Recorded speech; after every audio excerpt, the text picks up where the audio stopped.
Good morning, students. Today we are going to start chapter 2 for standard 7, bringing up Kari.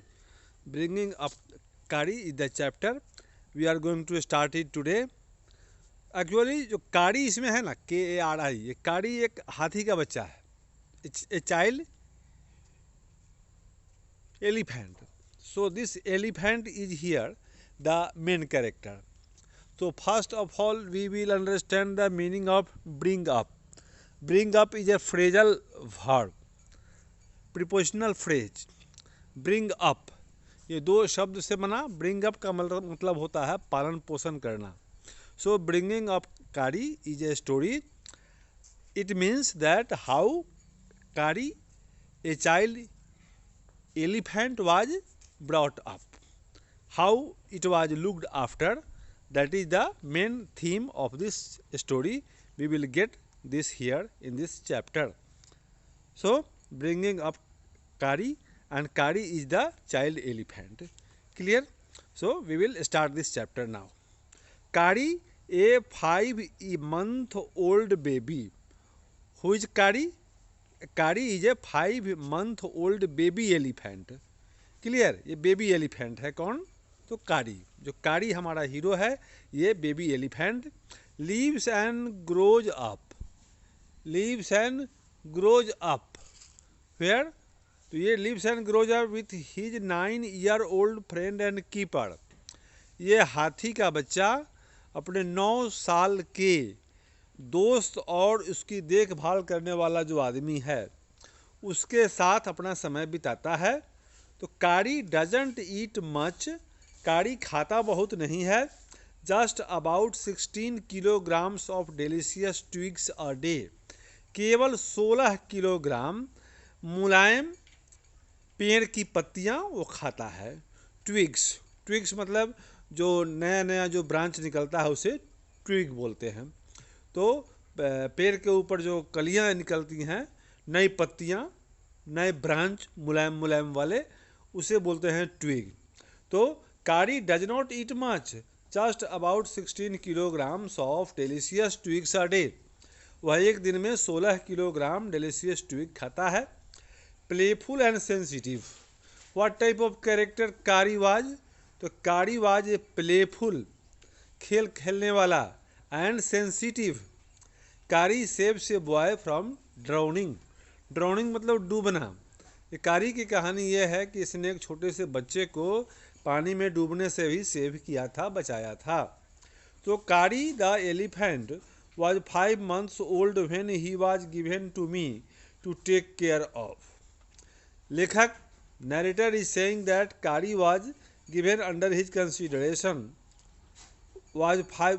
That time he was only 5 months old. When he was given to me to take care of. Take care of मतलब देखभाल करने के लिए. जब हाथी का बच्चा कारी मुझे मिला तो उसकी उम्र केवल 5 महीने थी. I was 9 years old and I could reach his back if I stood on tiptoe. tiptoe मतलब अंगूठे के बल पर खड़ा होना. जब नीचे से अंगूठे के बल पर हम लोग खड़ा होते हैं उसे बोलते हैं स्टैंड ऑन tiptoe. तो ये आपको टिप्टो का मीनिंग याद रखना पड़ेगा. तो टिप्टो का मीनिंग यह है कि जब वो अंगूठे के बल पर खड़ा होता था तो हाथी के पीठ पर वो चढ़ सकता था. He seemed to remain that high for nearly 2 years. इसी ऊंचाई में वह लगभग 2 साल तक रहा. We grew together. That is probably why I never found out just how tall he was.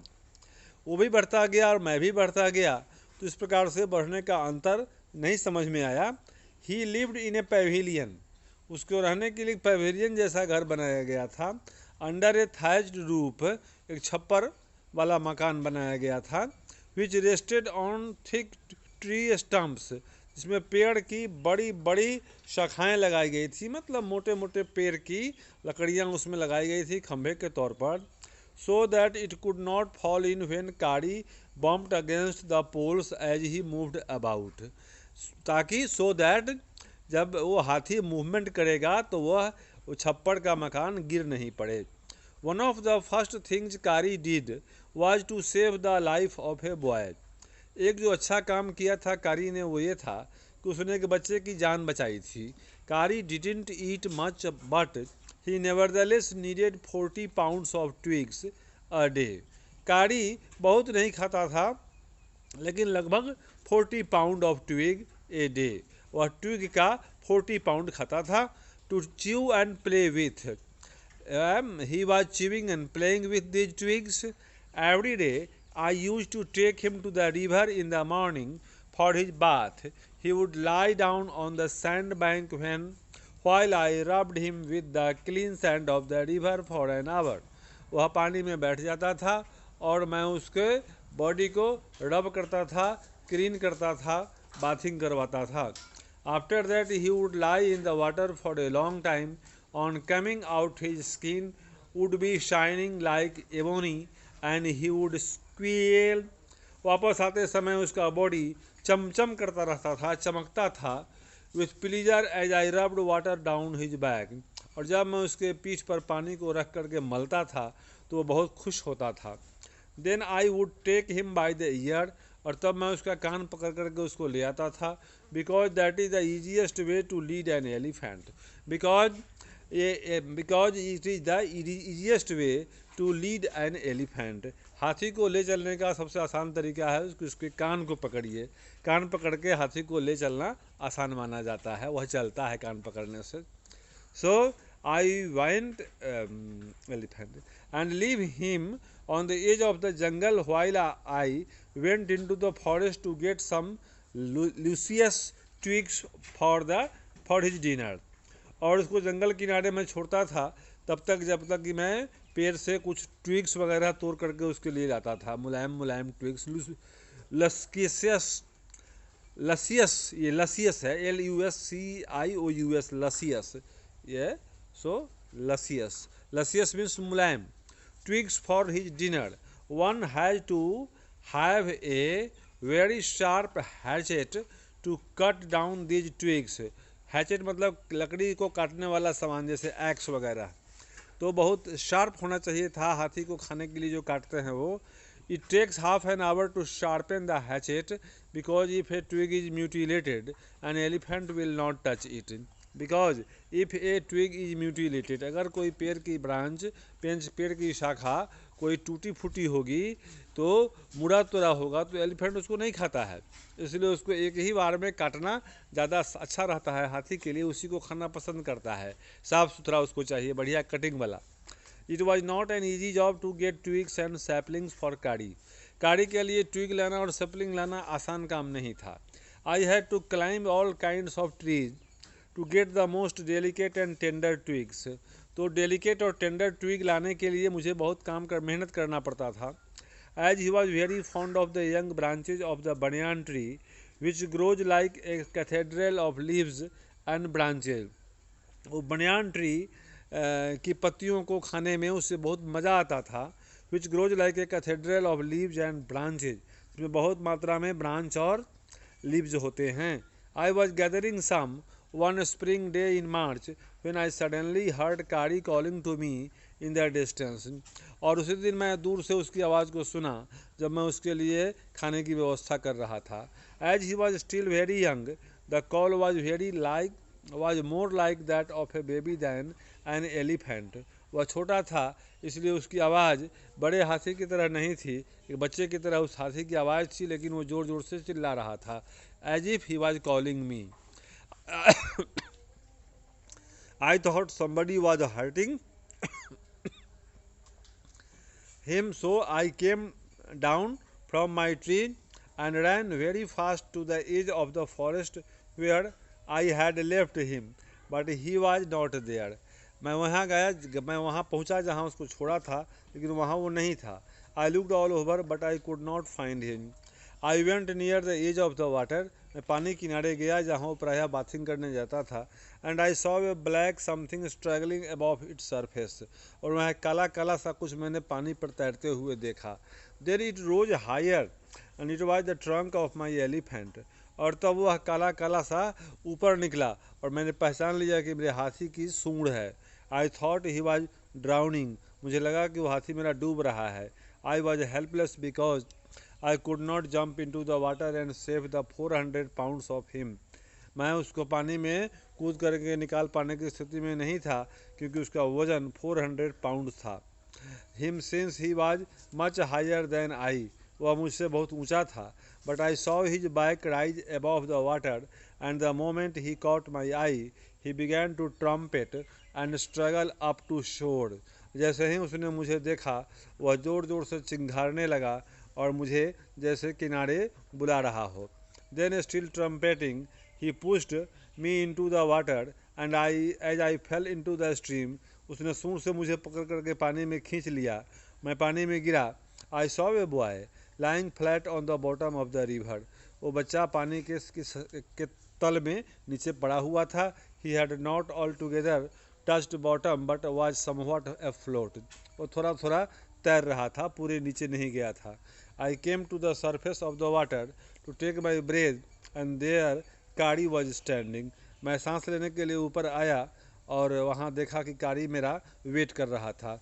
His feet planted in the sand bank and his trunk stretched out like a hand waiting for mine. वह सूंड बढ़ा करके मेरी तरफ मुझे help कर रहा था पानी से बाहर निकलने में. I dived down again and pulled the body of the drowning boy to the surface, but not being a good swimmer, I could not swim ashore, and the slow current was already dragging me down.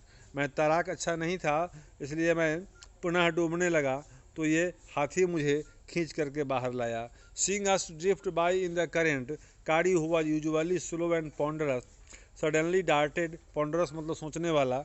वो हाथी ने मुझे जब पानी में डूबते हुए देखा तो मुझे खींचा. Suddenly darted down like a hawk and came halfway into the water where I saw him stretch out his trunk. Again I raised up my hand to catch it and it slipped. I found myself going under the water again, but this time I found that the water was not very deep, so I sank to the bottom of the river and doubled my feet under me, and then suddenly kicked the river bed and so shot upward like an arrow, in spite of the fact that I was holding the drowning boy with my hand. As my body rose above the water, I felt a lasso around my neck. जैसा कि मैं पानी में डूब रहा था, मैंने महसूस किया कुछ मेरे गर्दन में आकर लिपट गया. दिस फ्राइटेंड मी, मैं डरा पहले. But I thought some water animal was going to swallow me. मुझे लगा कि कोई जंगली, कोई पानी का जीव मुझे निगल जाएगा. बट आई हर्ड कारी स्क्वेलिंग, लेकिन कारी की आवाज़ मैंने सुना. And I knew it was the he trunk, यह उसकी सूंड थी. About my neck he pulled us both ashore. उसने, हाथी ने, कारी ने हम दोनों को, मुझको और उस बच्चे को, डूबते हुए बच्चे को बाहर निकाल लिया खींच करके. इस प्रकार से हाथी ने हम दोनों को ही हेल्प किया पानी से बाहर आने में. Kari becomes fond of ripe bananas. Kari को पके हुए केले अच्छे लगते थे. He believes in self help much to the discomfort of his friend. वह खुद ही अपना हेल्प करने में यकीन करता था. With quiet dignity Kari accept the chiding he knows he deserves. और कभी कभी जब हम लोग उसको डांटते थे, चाइड करते थे, तो उसको स्वीकार करता था. जैसे कोई आज्ञाकारी बच्चा अपनी गलती को मान करके चाइड को स्वीकार करता है, डांटते हैं तो बर्दाश्त करता है, उसी तरह से वह हाथी कारी भी डांटने पर अपनी गलती को महसूस करता था. Kari was like a baby. He had to be trained to be good, and if you did not tell him when he was naughty, he was up to more mischief than ever. अगर वो गलतियाँ करता और आप उसको टोकते नहीं तो वह पहले से ज़्यादा बड़ी गलती करता था. For instance, one day somebody gave him some bananas to eat. एक दिन कुछ लोगों ने खाने के लिए उसको केला दिया. Very soon he developed a great love for ripe bananas. पके हुए केले उसे बहुत अच्छे लगते थे. Very soon he developed a great love for ripe bananas. We used to keep large plates of fruit on a table near a window in the dining room. हम लोग खिड़की के बगल में टेबल पर डाइनिंग रूम में फल वगैरह रखते थे प्लेट में. One day all the bananas on that table disappeared, and my family blamed the servants for eating all the fruit in the house.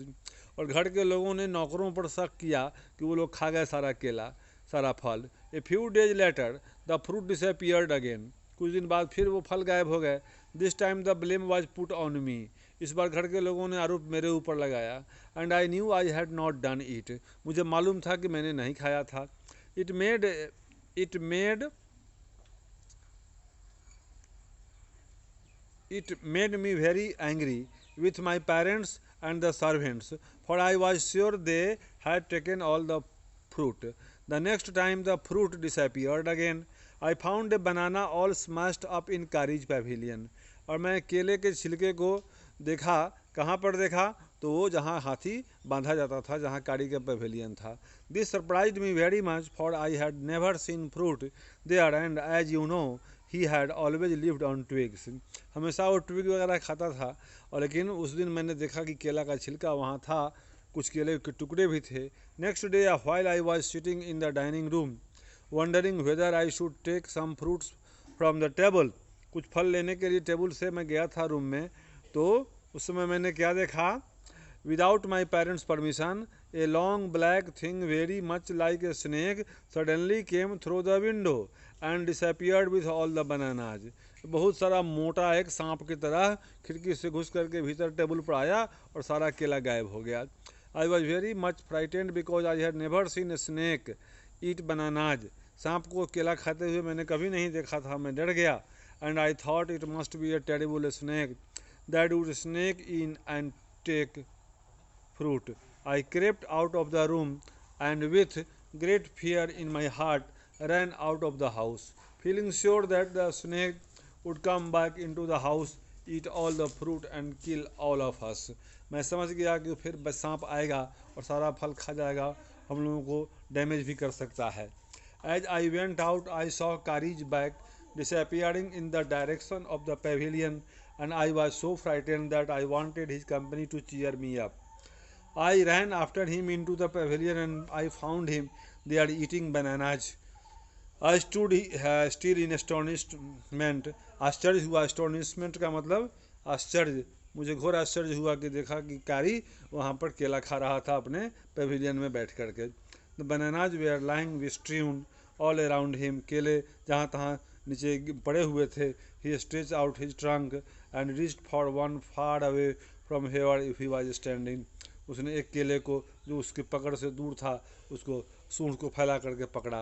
That instant the trunk looked like a black snake, उस समय उसकी सूंड एक काले काले सांप की तरह मालूम पड़ा। And I realise that Kari was the thief. I went to him, pulled him out by the ear and joyously showed my parents that it was Kari and not I that had eaten all the fruit these many weeks. और मैंने साबित कर दिया कि खाने वाला फल खाने वाला हाथी था, मैं नहीं। Then I scolded him, for elephants understand words as well as children, and I said to him, मैंने उसको डांटा और समझाया क्योंकि वो बात समझता था। He knew that we were all angry with him, even the servants. His pride was so injured that he never stole another thing from the dining room. उसकी भावना को इतनी ठेस लगी, उसके बाद वो कुछ भी चोरी नहीं किया डाइनिंग रूम से। And from then on, if anybody gave him any fruit, he always squealed as if to thank them. और उसके बाद किसी ने फल दिया तो उसको ऐसा बिहेव किया जैसे थैंक यू बोलता हो। An elephant is willing to be punished for having done wrong, but if you punish him without any reason, he will remember it and pay you back in your own coin. अगर उसको pay you back in your own coin का मतलब होता है जैसे को तैसा जवाब देना, pay back in your own coin। ये तो ये वो हाथी को अगर बिना कारण के पनिशमेंट देंगे तो आपको पे करेगा अपनी भाषा में, वो बर्दाश्त नहीं करेगा। कारी इज ए फास्ट लर्नर, कारी बहुत तेज़ी से सीखता था। ही masters all signals and sounds he is taught. There is one lesson though that an elephant takes 5 years to learn. Kari is no exception.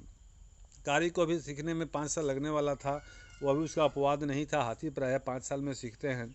An elephant must be taught when to sit down. हाथी को दिखाना चाहिए कि वो सिखाना होता है कि कब बैठना है उसको।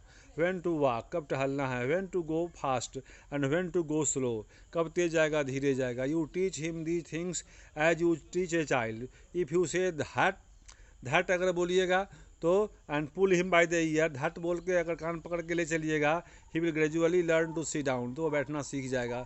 सिमिलरली इफ यू से मैली and pull his trunk forward, माली कहिए और उसको सूंड को पकड़ के खींचिए, he will gradually learn that it is the signal to walk, या टहलने का सिग्नल है। कारी लर्न माली after 3 lessons but it took him 3 weeks to learn धात, धात सीखने में उसको टाइम लगा 3 सप्ताह का। He was no good at sitting down and do you know why an elephant should be taught to sit down? Because he grows taller and taller than you who take care of him, so that when he is 2 or 3 years old, जब हाथी को बैठना इसलिए सिखाना पड़ता है कि अगर उस पर चढ़ना पड़ेगा आपको, तो उसके बिना बैठे हुए आप चढ़ नहीं सकते हैं। You can only reach his back with A ladder, उसके पीठ पर सीढ़ी लगा करके आप चढ़ सकते हैं, यही एक रास्ता होता है। It is therefore better to teach him to sit down by saying that, इसलिए धट कह के उसको बैठाइए, so that you can climb upon his back, ताकि आप उसके पीठ पर चढ़ सकेंगे। For who would want to carry a ladder around all the time, किसको फुर्सत है कि हमेशा सीढ़ी लेकर के चलेंगे उसके पीछे पीछे, इसलिए धट कह के उसको बैठने का तरीका सिखाना होता है। The most difficult thing to teach an elephant is the master call, master call सिखाना उसके लिए बड़ा कठिन होता है। He generally takes 5 years to learn it properly, लगभग 5 साल लगता है उसको इसको मास्टर कॉल का मीनिंग सीखने में। The master call is a strange hissing, master call एक हिसिंग आवाज़ है, साउंड है, हाउलिंग साउंड, ये हाउलिंग करने जैसा साउंड है। As if a snake and a tiger were fighting each other, जैसे स्नेक और टाइगर के फाइट करने की आवाज़ हो। And you have to make that kind of noise in his ear, उसे कान में जाकर के आवाज़ सुनानी होती है। And do you know what you expect an elephant to do when you give him the master call, the master call दीजिएगा तो हाथी क्या करेगा उसे जानते हैं? If you are lost in the jungle and there is no way out and everything is black except the stars above, you dare not stay very long anywhere, अगर रास्ता भटक जाइएगा जंगल में जहाँ अंधेरा हो, कोई दिखाई ना पड़े आपको, तो आप क्या करेंगे? The only thing to do that is give the master call and at once the elephant pulls down the tree in front of him and with his trunk, और तब हाथी वहाँ चला आएगा पेड़ वगैरह को रास्ता में गिराते हुए, रास्ता साफ करते हुए। This frightens all the animals away, इस प्रकार से जब हाथी पेड़ वगैरह उखाड़ता है तो सभी जानवर डर जाते हैं। As the tree comes crashing down, monkeys wake from their sleep and run their branch to branch, बंदर वगैरह सभी भाग जाते हैं।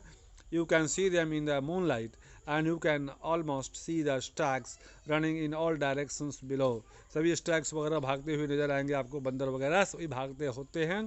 हाथी जब मास्टर कॉल के बाद दौड़ना शुरू करता है, पेड़ वगैरह उखाड़ना शुरू करता है, तो you can hear the growl of the tiger in the distance, tiger भी वहाँ से भाग जाता है। Even he is frightened then the elephant pulls down the next tree and the next and the next, इस प्रकार से हाथी एक एक करके पेड़ों को उखाड़ देता है। Soon you will find that he has made a road right through the jungle straight to your house, और आपके लिए रास्ता बनकर तैयार हो जाता है। मास्टर कॉल का मतलब है कि मास्टर कॉल जब भी करेंगे हाथी को तो आपके लिए रास्ता बना देगा, पेड़ वगैरह उखाड़ करके रास्ता क्लियर कर देगा ताकि आप जंगल से बाहर निकल सकिए। So this is the story about कारी, एंड कारी is a child elephant who how was he brought up, that is the main theme of this chapter. We had completed it. In next video I will make question answer, I will do question answer. So subscribe the channel to get all the informations on time. I will complete your syllabus surely before time. So thank you for viewing.